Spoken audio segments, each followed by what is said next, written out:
Hej och hjärtligt välkomna till Pressträff Direkt, denna gång med Maha Energy. Pressträff Direkt är ett samarbete mellan bolag som presenterar investerarbrevet.se, Facebookgruppen Aktier och Direkt Studios. Ni som tittar live kan som vanligt ställa frågor live direkt till management och det gör ni på enklaste sätt i Direkts kommentarsfält. På länk från Oman ska vi nu ha med oss Jonas Lindvall, vd, och Andres Moderelli, CFO för Maha Energy. Presentationen kommer nu att fortsätta på engelska. Hello guys, how are we today? Well, from Oman, we're doing very well, thank you. Excellent. Jonas, you delivered a record quarter as far as revenues are concerned. Please take us through the presentation, the quarter and the future outlook, if I may. Thank you, Carlo. Yes, indeed. We did have a great quarter. Of course, we're not super happy about everything that's transpired during the quarter. We did have a lot of problems on one of our horizontal wells, which we'll get into during the presentations. But I do want to underscore, before I hand over to my colleague here, Andres Moderelli, who will walk us through the financials, that this is our 16th straight profitable quarter. We were very close on beating our previous net result record, and that is largely due to strong production and very good and solid oil prices, which we are enjoying. And just before I hand over to Andres, like you said, you can always also send your questions. If you have questions during this webcast, directly to victoria@mahaenergy.ca. And we have already received a lot of questions. There's a lot of interest in the company, which we appreciate. We have had, like I said, some setbacks during the quarter, which we'll get into, but I'll let Andres walk us through these sterling figures. Andres. Thanks, Jonas, and thank you, Carlo, for having us once again. Good day, everyone, and welcome to another quarterly webcast. So to start off, let's jump right into slide number 4, where we show certain financial highlights that we like to go through. And we present them for the last 4 most recent quarters. This time, the Q3 was subject to a limited review by the auditors, following our uplisting last year. This is a requirement. So as you can see, this was a strong quarter, very strong quarter. We had record revenues of $19.5 million. That was up 28% from the most recent quarter and up 74% from the quarter a year ago. Also record EBITDA this quarter of 12.9. That was up 44% versus the most recent quarter, and 134% or more than doubling versus the quarter a year ago. This was mainly as a result of our production. This quarter was 3,610 barrels of oil equivalent, which was 1% higher versus the quarter a year ago and 16% higher than the most recent quarter. Also, a big contributor of these results was Brent price. Per barrel, the average was 73.47 for this quarter. That's up 71% from the quarter a year ago and 7% versus the most recent quarter.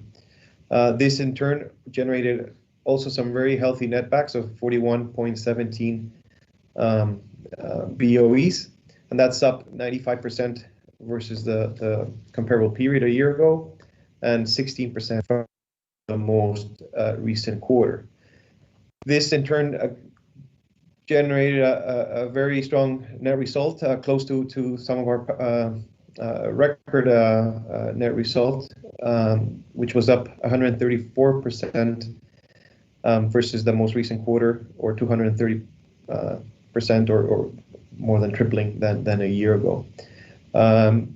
This 6.1 million result translated into 5 cents per share for the quarter. On the next slide, we also present certain balance sheet items. As you can see, our balance sheet remains strong. We have a cash of almost $32 million at the end of the quarter. and a working capital surplus of 13 million, following the refinancing earlier this year and after high capital activity during this year, still remaining in a working capital surplus. Our net debt was approximately 23 million at the end of Q3, and the company has presently a no dividend policy. On the next slide, we will go through some production charts and pricing. You can see here how our Q3 increased 16% versus Q2, which had suffered certain well interventions. But this quarter, production was back to 3,600 barrels of oil equivalent. That combined with a steady oil price recovery that we've been seeing from the last year, 71% since Q3 of last year and 7% since the most recent quarter. Both of these factors were the strong contributors to the record revenues and the record EBITDA this quarter. On the next slide, these are some metrics that we like to keep track of. First, netbacks, which is what remains after each barrel is sold, after paying royalties and operating expenses, which for the quarter was $41.17 per barrel. That was a 95% increase versus a year ago, and a 16% increase versus the most recent quarter. This in this present quarter, in the current quarter, it was a combination of the higher oil price and the lower operating costs, which that leads me to the chart on the bottom left, where we can see that the opex this quarter was $10.1 per barrel. That is a decrease of about 22% versus the most recent quarter. This is still higher than a year ago, as this quarter did experience certain one-time items or costs, such as repair and maintenance, and also higher electricity generation costs than expected. Last, we also keep close track of our cash, which this quarter we ended at 31.8 million.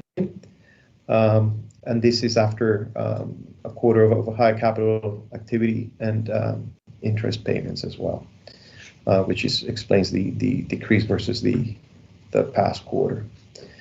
Last and not least, we have our net result, which was close to being a record this quarter, 6.1. It's been the highest so far in this year, and it was the combination of as we went through, of the higher revenues and the lower operating expenses this quarter. It would make it this would be the 16th profitable quarter if we exclude impairments. So with this, I conclude my part. Jonas, I'll hand it over to you. Thanks. I'm sure there might be some questions on these numbers here as when we go into the questions and answers session. So thanks, Andres. If we skip to the next slide, I'll run through operational activities on the different assets, and we'll start. But before we start with that, I just want to comment a few things on the figures. Actually, you mentioned that oil price was up 71% compared to this time last year, which we've seen a steady robustness of the oil market through the year, and we continue to believe that the oil price will remain very, very buoyant and very robust going forward. And this is a result as we're coming out of COVID, and COVID still affects us to a lesser degree, but across all our operations, we have had a quite significant impact in terms of COVID, particularly on our personnel during the quarter, where we've had quite a lot of individuals in our workforce that have had to stay at home for COVID related reasons. Hopefully we can put this is behind us in the near future. Brazil, for example, has a very high vaccination rate, and we are seeing steady decline in the cases in Brazil. You did mention that we do have a very healthy net debt ratio. I think it was $21 million you said to that effect for a company our size. With the load that we carry, I believe is very good. If you can skip forward one slide to the TE field, there you go. Thank you. And also, something that people underestimate is our netbacks. Right now our netbacks are over $40 per barrel. That means for every barrel we produce, there's $40 to pay for capital expenditures and G&A and further expansion. So you just have to multiply that by the number of barrels per day, and you can see the kind of cash that we're throwing off. So we're very happy with that on a going forward basis. And I do believe if you compare that to our peers, particularly in Sweden, we will rank among the top companies there. Going straight into the T field, in terms of production, it was not the record quarter. It was close to it. You can see, for example, our 257, so 250,000 barrels delivered. Our gas is increasing as we decrease the reservoir pressure. Our gas is coming up. We are moving to relieve that in terms of water injection, and we'll touch upon that a little bit later. And of course, that's not we want to keep the gas to the minimum as we can. During the quarter, we did spud the TA4 horizontal. Now,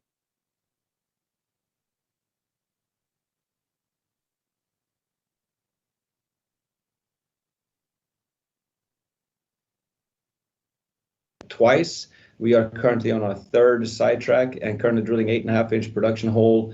As of this morning, we were just at 1,900 meters, and knock on wood, things are going well there. And I believe there are quite a lot of questions regarding this in the Q&A session, so I'll leave that for the time being.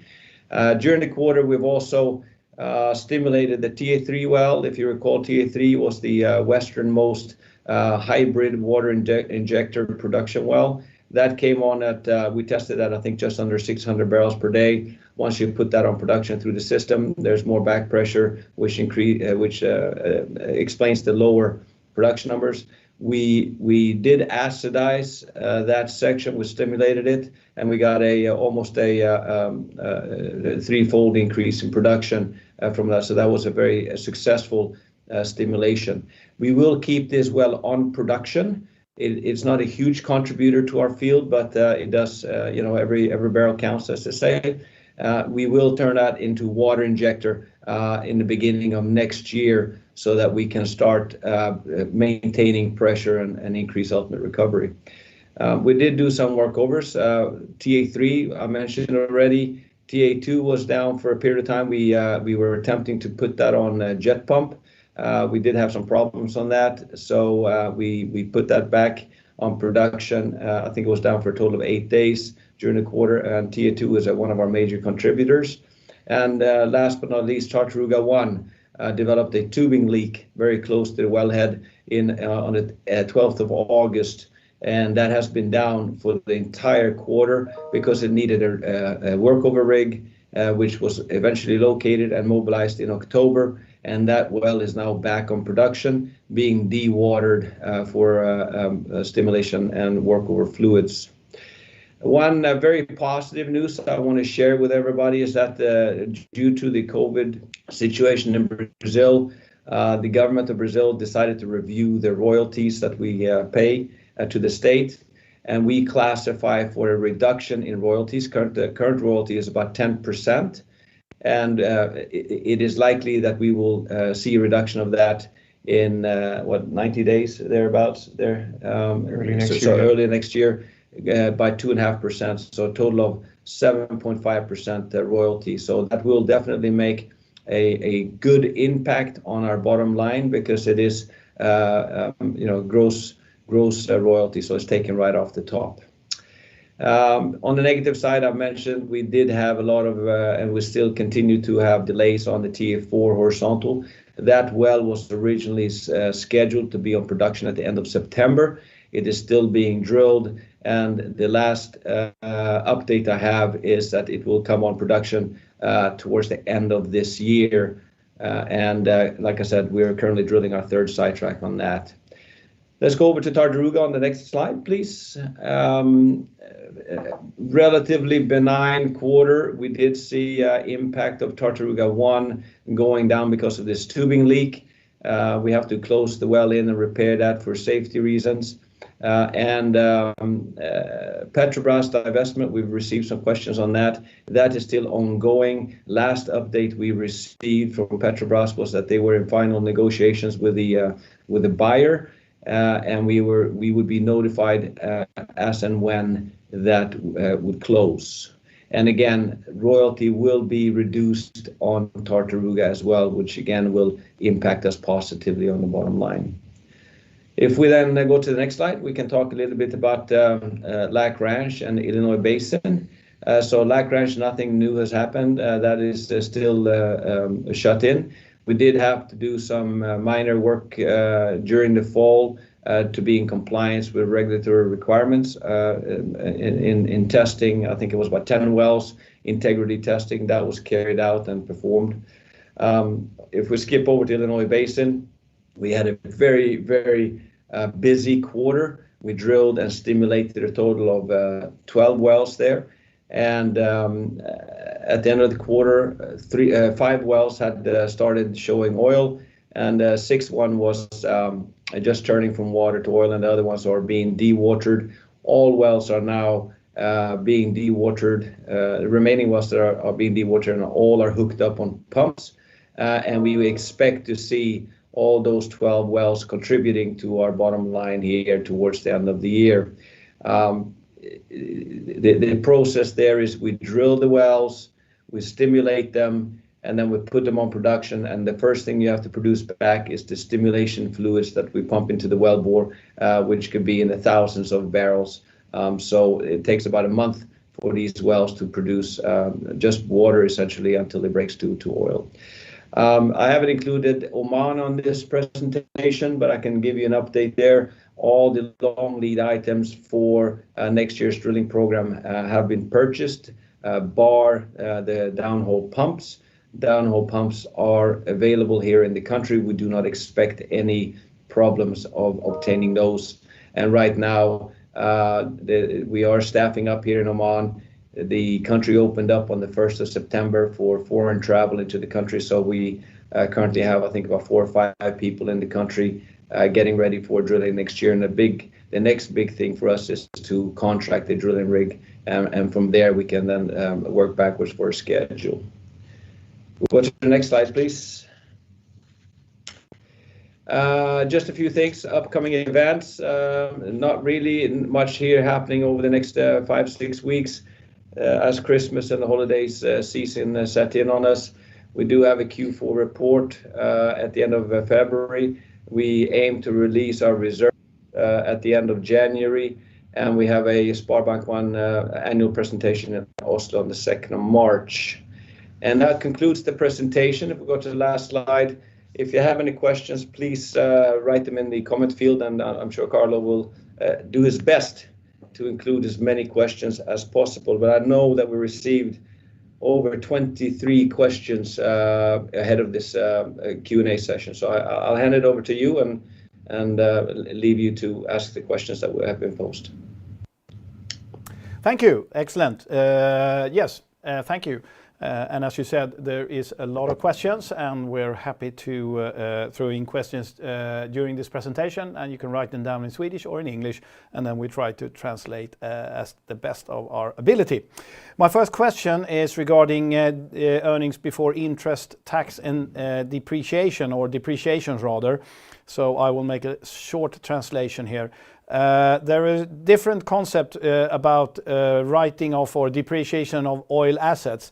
Are they different, or is every country the same? Are the rules the same? What kind of methods do you use, and is there any scope for flexibility? And if so, how would you use that? So we use, well, I appreciate the question, and that our viewers are thinking about ways to improve our bottom line.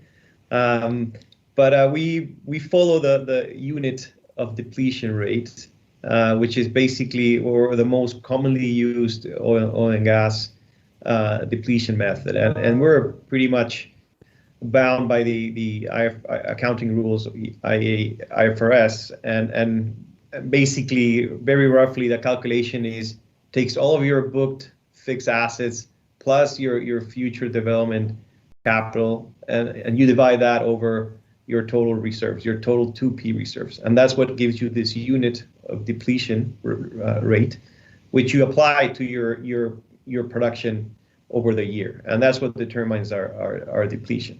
But if the viewer has any thoughts or ideas, please feel free to email me. But it is the same across all countries. Yes. It's the same across each cash generating unit, which is effectively each jurisdiction where we operate. Well, thank you for that. And then I will bake in 3 different questions regarding the downwards revision during the year of the production targets and certain communications and stuff like that. And it's basically, how do you handle an extreme volatility in the oil price and in comparison to last year, which was annus horribilis, as you could say, with the COVID. Walk us through the different components there. Is it time to change any way of communicate to the market? No, I think, I mean, you posed very good questions, and I know that we're just as frustrated as all our shareholders with respect to a downward revision. Like you say, the past 18 months have been tough. So to begin with, you have the volatility of the oil price, right? So that affects us directly, but we can do nothing about that. We have to just you can't change the wind. We can adjust our sails, and that's what we try to do. The other, of course, is scheduling, and we've been hit very hard on scheduling. When we make these estimations about future production, we sit down with the information we have at hand, and we do our utmost to obviously to calculate and communicate what we believe to be a reasonable estimate at that point in time. This year's downward revision is very unfortunate because obviously the oil price increased pretty much in line with how we should have increased our production on TA. But that is purely driven by the whole problems that we have on TA4 that has affected the production startup of that well. In fact, when we analyze the other production of wells, those wells are actually producing slightly above what we predicted. So it is very frustrating for us, and of course I understand it's frustrating for all our shareholders as well. But we're doing our best, and we're acting on information that we have at the time when we make those prognoses. So basically, you will stick to the guns, and you will give the updates accordingly as you had done in the previous year. Is that the way to interpret it? Yes, I mean, we report quarterly, and that we will continue to do so. Yeah, and just one follow-up question here, which was a recent press release or a later press release. It was communicated that Maha was producing 4,000 barrels per day, a statement that may have caused some confusion in the market. Could you walk us through that? Yes, that was a press release that we released on the 15th of September, where we essentially flagged that we were having delays on TA4. TA4 was scheduled to be in production at the end of September, and on the 15th of September, a day before, I would say, or 2 days before, we got stuck. And on the 15th, we realized that we were not going to be able to get unstuck. And therefore, we also realized at that point that we were not going to be able to keep to our schedule. And of course, we immediately then communicated that to the market. And on that particular day, our production was 4,150 barrels per day. So perhaps, that might have caused confusion. We understand that. We do get a lot of questions about our production because people want to find out where we are and how we're doing. And so we take those opportunities to update our shareholders, what's going on. But in this case, you have to be very careful because what we communicate, and we will have to take a look at this on a going forward basis. Our production estimations are based on an annual average, okay? And what we communicated on the 15th was a snapshot on the 14th of September, production from the 14th of September. So it's not that we communicated false information. You have to read very carefully what we write. And I think we will take that criticism on board, and I think we will revise on how we communicate our production, because it's a continuing area of concern for not only our shareholders but also for ourselves. Well, thank you for that. Brazil being one of the countries hardest hit by COVID and its restrictions, and also could be worthwhile pointing out that as a Swede, we're probably not really fully up to speed on how the restriction has worked. Could you give us an update? Yeah, like I said, Brazil suffered very hard up till about June, July this year. They had very high numbers, and particularly their hospitals were overwhelmed. And so as the COVID situation unfolded, there were major travel restrictions in the beginning. In fact, people were not allowed to leave different municipalities. Certain cities even shut their borders, did not allow their citizens to move about. So that had a direct impact, of course, on our operations there.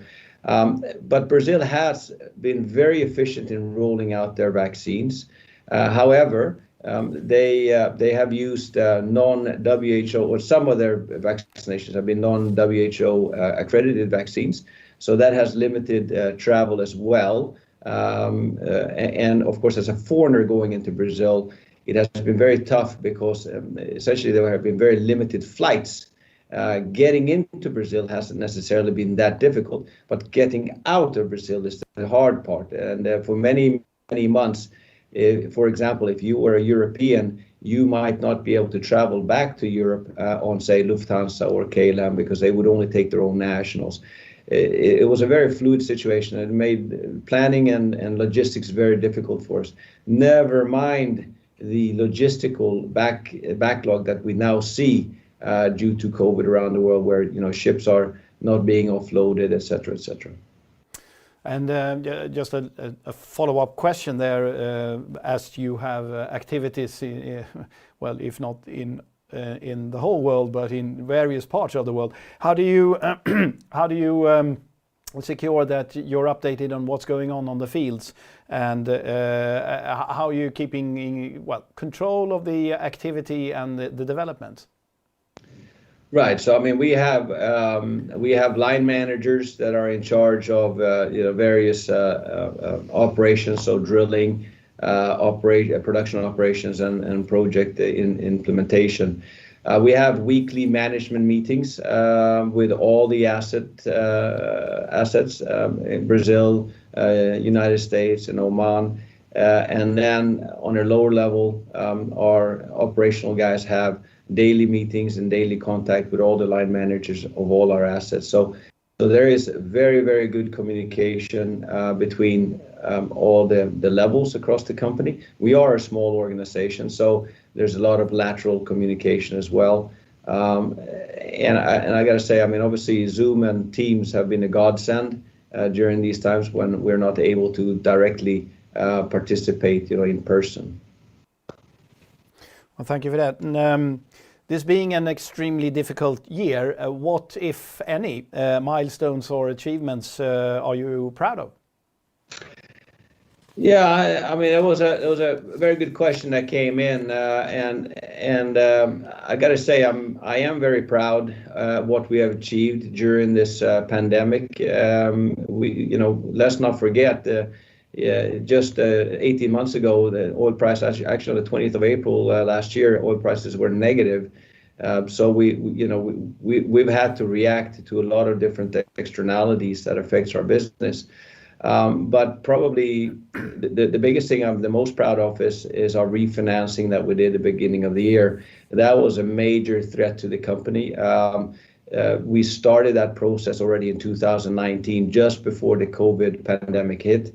And we all saw what happened to the markets. I mean, the markets were essentially non-contactable for better part of 12 months. And we were running up against the deadline of the 27th of May, 2021. So, we pulled out all stops to get this refinanced. And at the end of the day, we actually had two options to go for. And they may not be the most cost effective, but at least they were competitive. We had two different options to go with, and we went with the cheapest option. And the fact that we were able to refinance the existing bond and also fund future growth for the company is extraordinary in this environment. So I think that's probably the proudest thing that we can look back on for 2021. Having said that, we fully understand and realize, and we are just as frustrated with the schedule slip that we see on TA4. TA4 is a major well for us.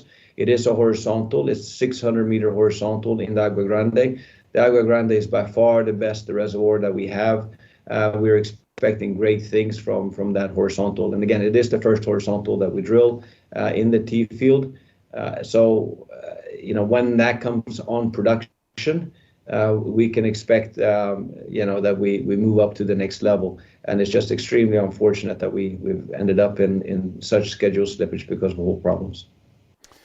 Well, thank you. And I'll jump into a couple of technical questions here, and we will start with, TE4, which is a good segue here.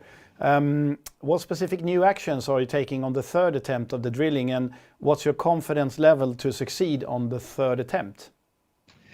Yeah, so let us take a step back first. Let's first identify what the problem is, right? I mean, I think Einstein was quoted once as saying, if I have 1 hour to save the world, I'll spend 55 minutes defining the problem and then the last 5 solving it. So let's define what the problem is. So we are drilling a horizontal well using 5-inch drill pipe. And someone wants to kin this, if you take a strand of hair and hang it from the ceiling, and you go horizontal at the floor, that's the dimensions in reality of what you're doing. So it is somewhat complicated. Having said that, we do this every day around the world. I've drilled probably close to 100 horizontal wells in my career. My background is drilling, so there really should not be any reason for these hiccups.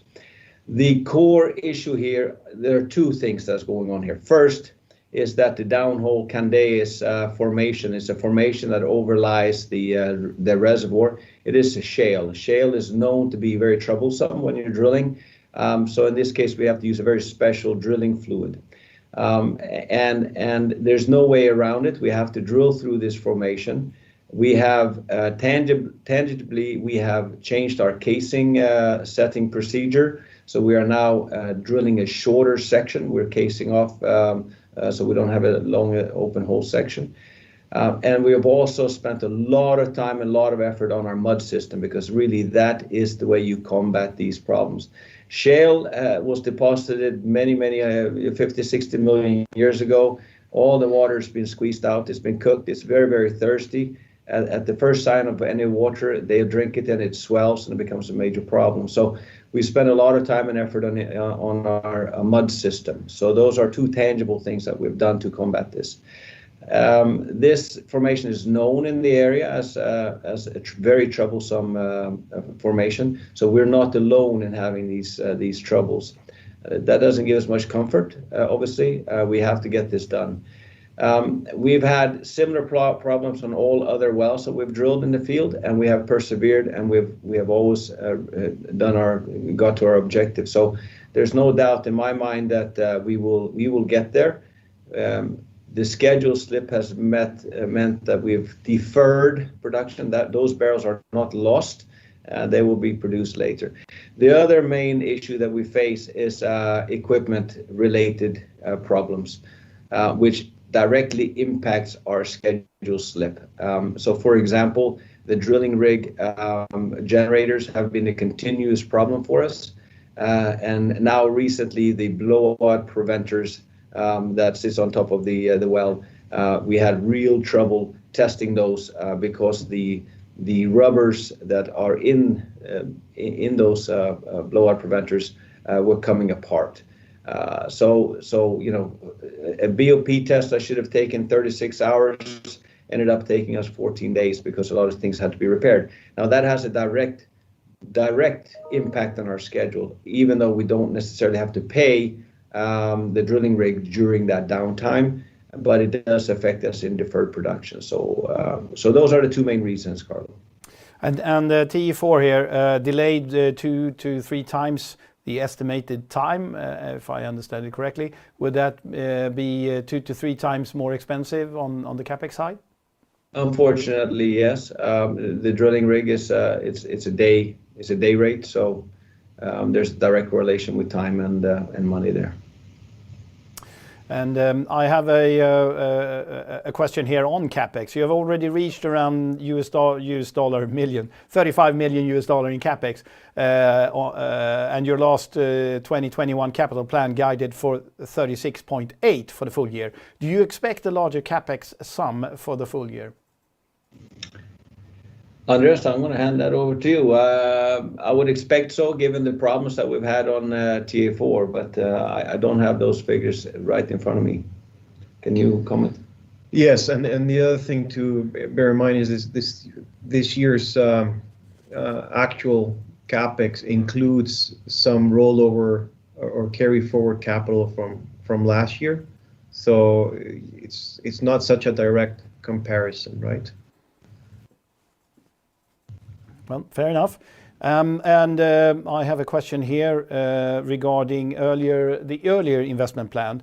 Is TA5 still according to plan during Q4, or will it be on the line after TA5? That is that according to plan?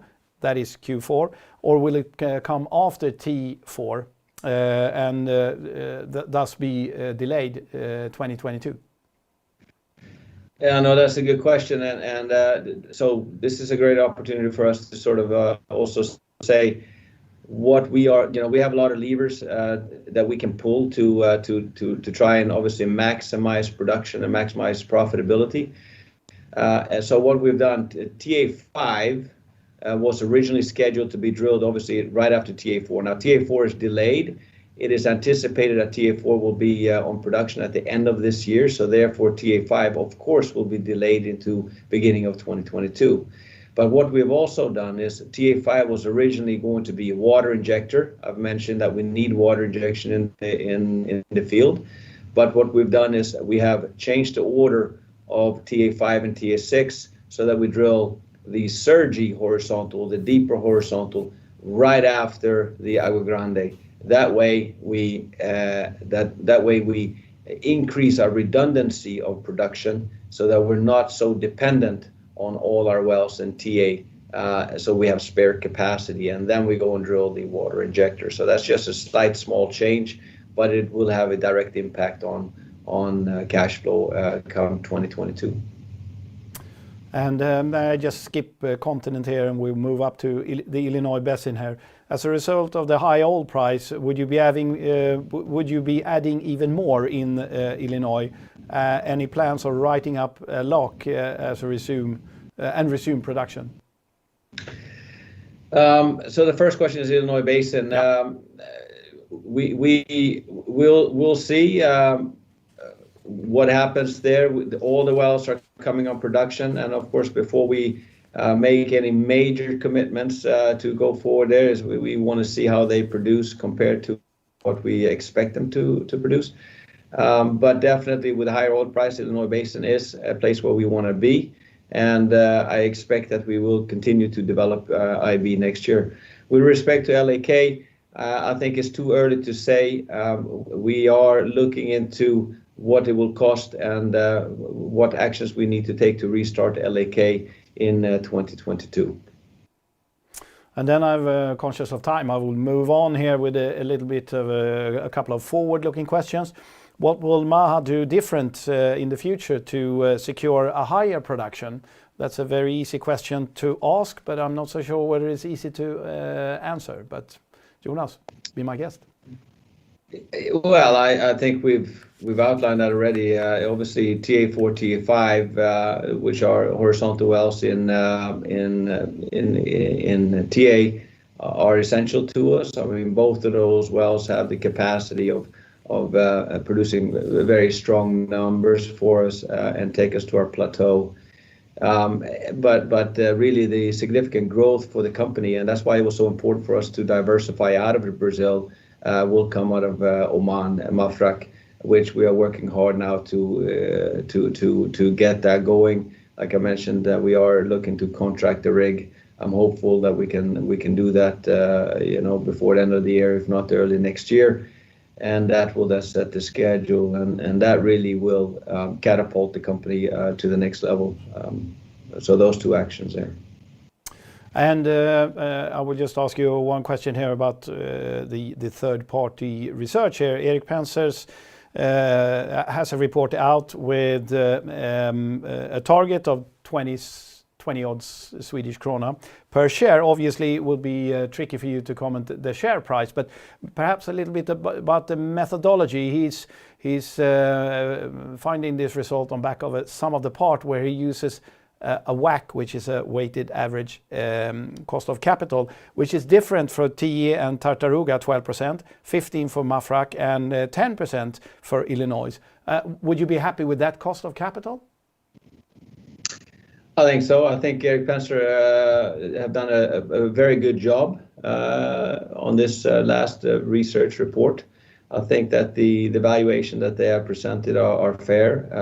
Of course, that is in terms of the share price, I'm not going to comment. I would suggest, however, we do have some very good analysts that follow us, and I think they all are in the same ballpark with respect on how they value our company on a going forward basis. So I think I'll leave it at that.